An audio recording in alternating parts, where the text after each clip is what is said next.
कि आप सभी को ढेर सारी हार्दिक शुभकामनाएं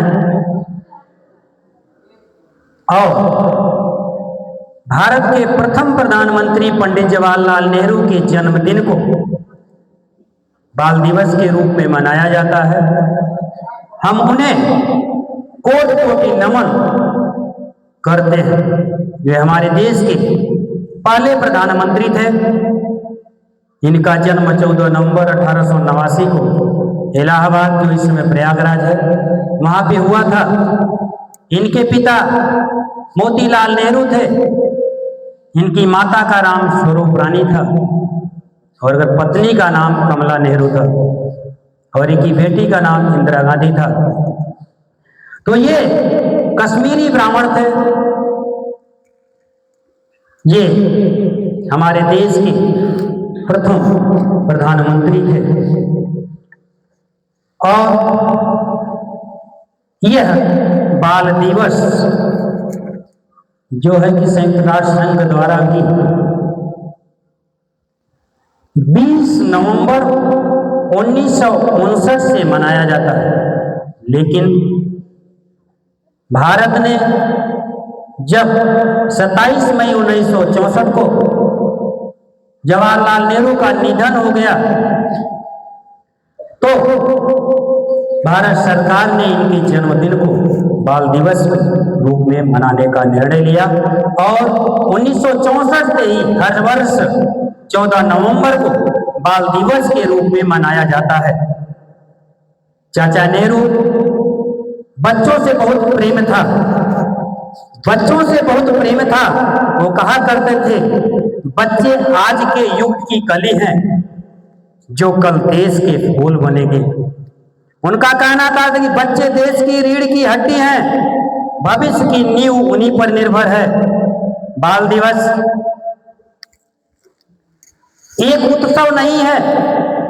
बाल दिवस एक उत्सव नहीं है, बल्कि यह बच्चों के अधिकारों, शिक्षा और उनके बेहतर भविष्य के प्रति जागरूकता फैलाने का भी दिन है कि बच्चों को, क्योंकि बच्चे ही कल देश का भविष्य होंगे, कल यही देश के नेता होंगे, यही अधिकारी होंगे, यही सब कुछ होंगे।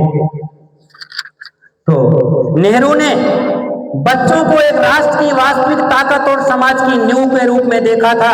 चाचा नेहरू कहा करते थे कि आज के बच्चे कल के भारत का निर्माण करेंगे।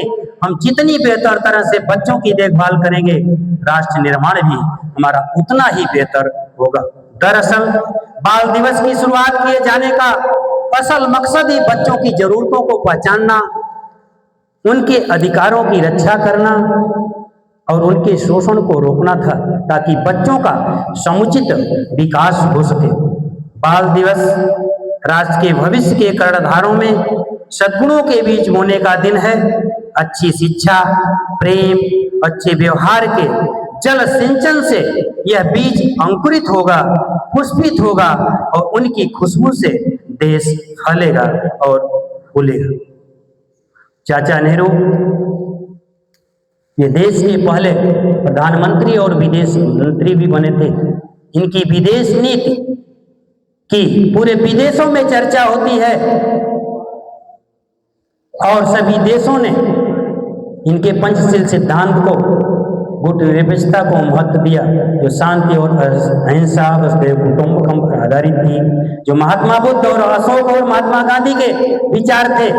उसका प्रभाव हमारे पहले प्रधानमंत्री के ऊपर पड़ा और उन्होंने देश आजाद हुआ। तो सबसे बड़ी समस्या थी कि देश में किस प्रकार का शासन प्रणाली बनाई जाए जिससे सबको समान अधिकार मिले। इन्होंने रूस के समाजवादी विचारा से प्रभावित होकर के भारत में लोकतंत्र की स्थापना की। आपको पता होगा 13 दिसंबर 1946 को इन्होंने संविधान के लिए जो उद्देश्य प्रस्ताव प्रस्तुत किया था वह इन्हीं का था, इन्हीं के द्वारा बनाया हुआ था। तो बच्चों, आज भी बच्चे दुनिया के सबसे मूल्यवान संसाधन होते हैं और ये आने वाले कल के लिए एक सर्वश्रेष्ठ आशा होते हैं। बच्चों को हमेशा प्यार की जरूरत होती है, खासकर जब वे कोई गलती करते हैं। बच्चे जब कोई गलती करते हैं तब उनको और प्यार दीजिए, न कि उन्हें दंड दीजिए। बच्चे जब गलती करते हैं उसे प्रेम से समझाइए, बेटा ऐसा नहीं करना चाहिए, जो आप कर रहे हो इससे आपका नुकसान होगा, घर का, आपके परिवार का नुकसान होगा, आपके धन का, पैसे का नुकसान होगा, आपका विकास नहीं हो पाएगा। तो आप उन्हें दंड दे दें तो उस दंड को पाकर वे आपका घर भी छोड़ दें। होता है समाज में देखने के लिए, कभी कभी किसी बच्चे को ज्यादा डांटो फटकारो, घर छोड़ के भाग जाते हैं, पता चला पलायन कर गया। तो हम लोगों को भी ये दिन बहुत याद आते हैं। जैसे कहा गया है, ये दौलत भी ले लो, ये दौलत भी ले लो, ये शोहरत भी ले लो, भले छीन लो मुझसे मेरी जवानी, मगर मुझको लौटा तो बचपन का सावन, वो कागज की कश्ती, वो बारिश का पानी, वो कागज की कश्ती, वो बारिश का पानी। बच्चों, क्या हमारे वो दिन लौट के आएंगे? जब हम छोटी छोटी नाव बना के बारिश में पानी में डालते थे, तैरती थी, गुल्ली डंडा क्या क्या नहीं खेलते थे, कौड़ियां खेलते थे, वो दिन लौट के नहीं आएंगे। इसलिए आप लोग को जो ये अमूल्य समय मिला है, इस समय का कोई मूल्य नहीं है, आप लोग उसका सदुपयोग करिए।